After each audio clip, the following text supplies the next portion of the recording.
नमो नमः बच्चों। बच्चों, हमने पिछली क्लास में रामों की रूप सिद्धि बनाई थी और आज हम बनाने जा रहे हैं रामा की रूप सिद्धि। तो बच्चों देखो, राम शब्दात अर्थवदधातुर प्रत्यय प्रातिपदिकम इति सूत्रेण प्रातिपदिक संज्ञायाम। इस सूत्र के द्वारा, कौन से सूत्र के द्वारा? अर्थवदधातुर प्रत्यय प्रातिपदिकम। इस सूत्र के द्वारा राम की क्या हो जाएगी? प्रातिपदिक संज्ञा हो जाएगी। फिर सूत्र आएगा गया प्रातिपदिकात इति सूत्रेण सहकारेण। इस सूत्र की सहायता से बहुसु बहुवचनम इति सूत्रेण बहुतत्व की विवक्षा में बहुवचन हो जाएगा। और फिर सुप प्रत्यय वाला सूत्र के तहत सुप प्रत्यय आएगा।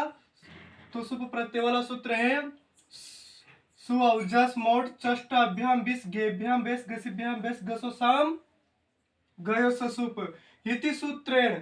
इस सूत्र के द्वारा प्रथमा विभक्ति बहुवचने जस प्रत्यय। तो इसमें आ जाएगा प्रथमा विभक्ति के बहुवचन में जस प्रत्यय। बहुसु बहुवचनम अर्थात बहुसु की बहुतत्व की विवक्षा में बहुवचन हो जाते हैं।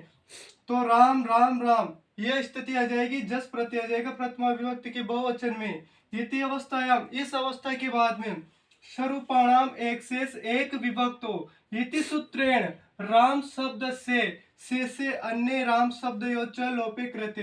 अर्थात राम शब्द एक राम शेष बच जाएगा और अन्य राम शब्द का लोप हो जाएगा। स्वरूपाणाम एक शेष एक विभक्तो, अर्थात समान रूप वाले शब्दों में एक ही शेष रहता है, अन्य का लोप हो जाता है। तो देखो बच्चों, यहाँ पे राम राम समान रूप है ना, इस वजह से यहाँ पे एक ही राम शेष बचेगा और अन्य राम का लोप हो जाएगा। फिर स्थिति आ जाएगी राम धन जस इति अवस्थायाम। इस अवस्था के बाद में चुटु इति सूत्रेण जकार से इत संज्ञायाम। यह सूत्र चुटु चवर्ग और टवर्ग की इत संज्ञा चुटु सूत्र के द्वारा होती है। तो ये ज है ना, इस ज की संज्ञा चुटु सूत्र के द्वारा हो जाएगी।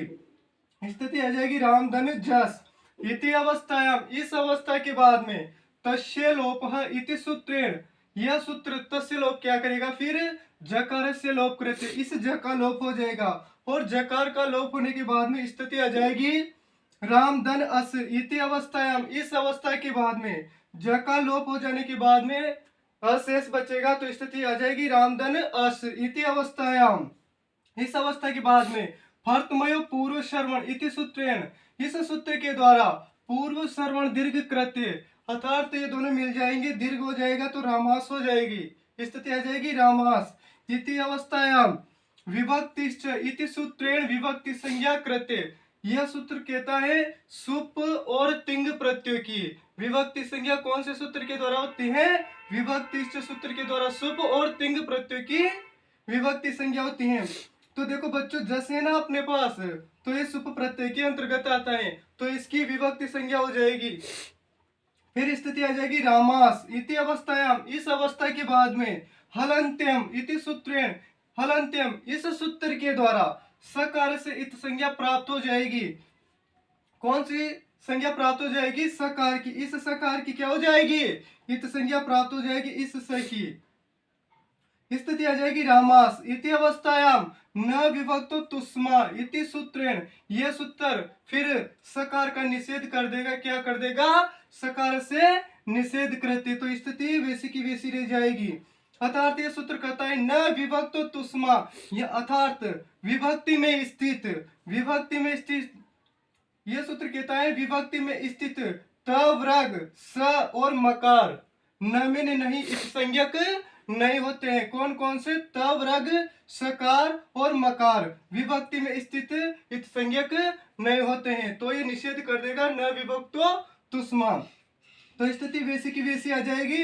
इति अवस्थायाम ससजुसुरु इति सूत्रेण। इस सूत्र के द्वारा इस सकार के स्थान पर सकार से स्थानीय रुत्वे हो जाएगा और इस रू का भी फिर क्या हो जाएगा? अनुबंध लोप हो जाएगा और अनुबंध लोप होने पर स्थिति आ जाएगी रामार इति अवस्थायाम। इस अवस्था के बाद में खरवसानयो विसर्जने इति सूत्रेण। इस सूत्र के द्वारा इस रकार के स्थान पर क्या आ जाएगा? रकार से स्थानीय विसर्ग आ जाएगा तो स्थिति आ जाएगी रामः इति रूपम सिद्धम।